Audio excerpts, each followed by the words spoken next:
Happy 2019, everyone. We finally made it. So I'm actually deeming 2019 the year of us, meaning us individually. And really what I'm hoping that we get from this is that 2019 is an incredible opportunity to really focus on us, ourselves, and getting ourselves completely together in such a way that we're really ready to tackle not only 2019, but subsequent years beyond that. And what I learned, I guess, both personally and professionally in 2018 is that we're still kind of stuck in this nebulous of, am I doing enough? Am I doing enough to keep up? Am I, killing it? Am I crushing it? Am I, working hard and playing hard and all of these, sort of buzz phrases and terms du jour. But all of them, unfortunately, are at the expense of who we are and the expense of our health and our connections and our families, all of that.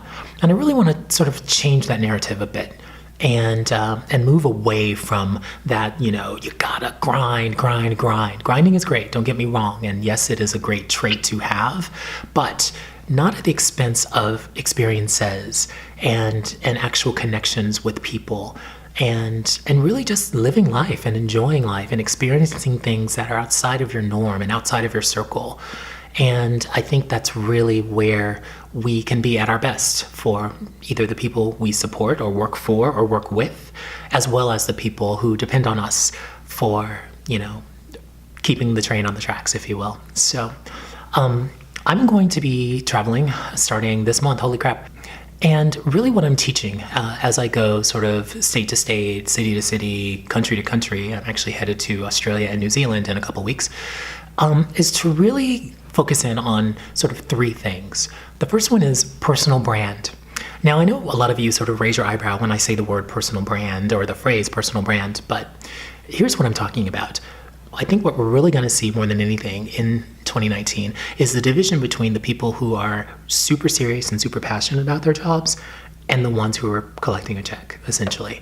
And that's really where things are going to change. And I think that's really where companies and recruiters and executives individually are going to start looking. They're going to start looking to see what your brand is.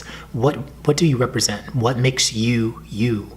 And that's really what I'm hoping during sort of my teaching, as well as the sort of online presence that I have on LinkedIn and other socials. I want people to understand that we're in a new era now. It's important to have a brand, and it's important to actually take care of that brand. And you may be old, you may be, my age or beyond, but you can still have a personal brand. And if anything, look at me. I mean, I've proven that. I've gone on LinkedIn. I've built a business on LinkedIn in less than 2 years. So that's what I'm getting at. So it's important, again, that you really focus in on you as a person and what it is that you bring to the table that's completely unique of everyone else, and make sure that in no uncertain terms you make that absolutely evident. Make sure your socials are up to date. Make sure you're actually participating on your socials. Carve out time to actually do that, and make sure that everything that you list, both in your resume and on your LinkedIn page, matches exactly. Second thing that I wanted to talk about is, I'd say, education. Education for me is a big one. I'm always growing. I'm always reading. I'm always trying to learn something. I'm in the process of learning 3 new languages as we speak. I just found out that I'm 25% Irish. What? Thank you, 23andMe. So now I'm being a big fat geek and wanting to go to Ireland and try to find some of my ancestry. So education is really, really important, especially as part of your personal brand. You want to make sure that your skills are up to date, that you know what's kind of coming around the pike and you're prepared for it. And the way to do that is really just take classes. There are amazing online classes that are out there. Code Academy, anyone interested?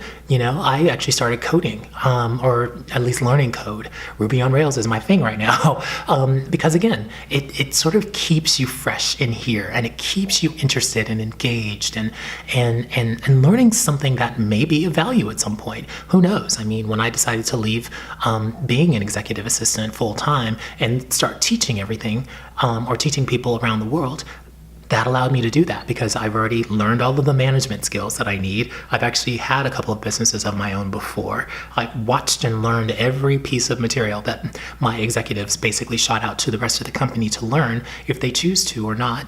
And I've decided to take the time to learn those because, again, I want to be in the conversation. And I continue to want to grow and learn and adapt and get to a point where I feel like I know I could basically be in a room with absolutely anyone and have an intelligible conversation with them instead of kind of skulking away when shit got real, if you will. So, again, education is everything. Classes are out there. Online classes are out there, cheap, some free.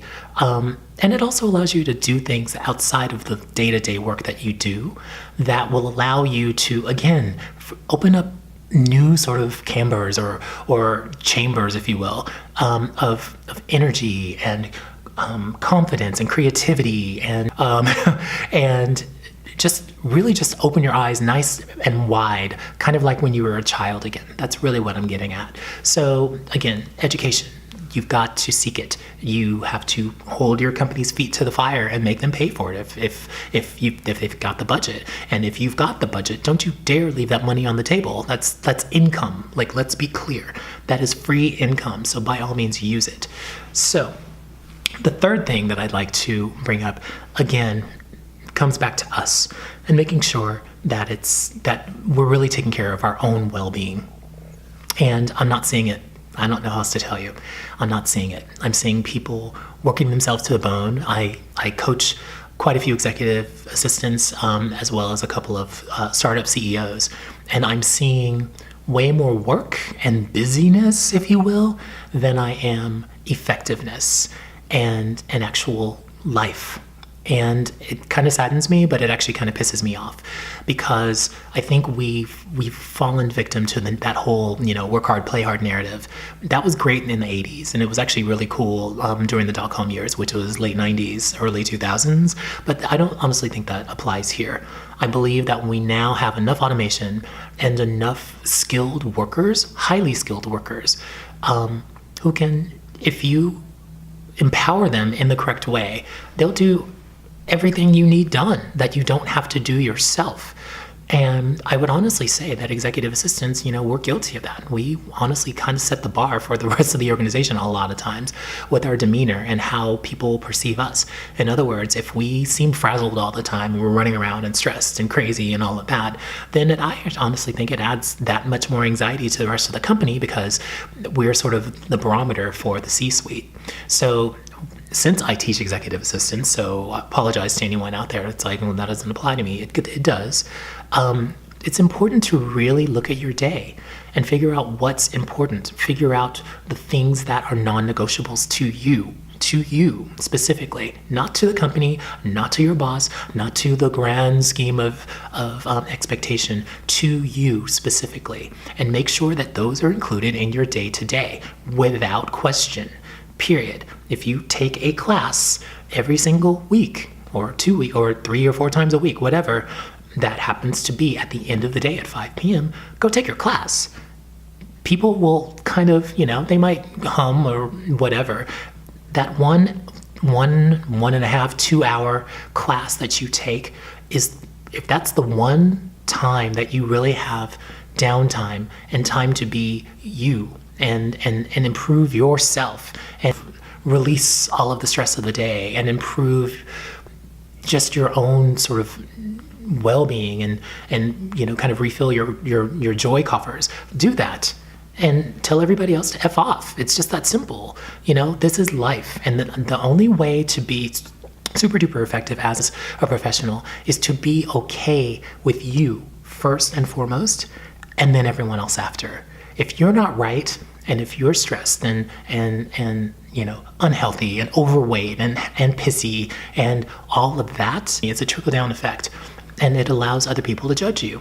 And in my opinion, they have every right to do so because you are not taking the initiative to be okay solely for yourself. So those 3 things.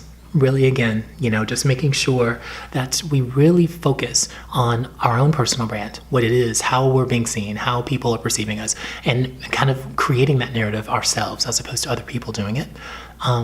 Two is education, making sure that we're taking full advantage of those opportunities to educate ourselves even further and to continue to grow and learn and progress and ideate at a different level than we have in years past. And three, again, taking care of ourselves and really focusing on our own well-being, taking classes if we need to, making sure that our health is right, getting personal trainers if we need them, whatever it takes to sort of, again, take a breather and to put it away for just a certain amount of time each day so that we can be okay in the long run for everyone else that we support, be it executives at work or our kids who need us at home. So there you go. It's 2019, kids. Let's do this differently, and let's do this for sure. And I look forward to being a little bit more present in your lives. So if you hate me now, you're really going to hate me the rest of this year. But I'm excited for this year. I honestly think it's going to be quite a fantastic year. And I think we're going to look at it a lot differently and look at life a lot differently and be much better versions of ourselves. So thank you, and I'll catch you next time.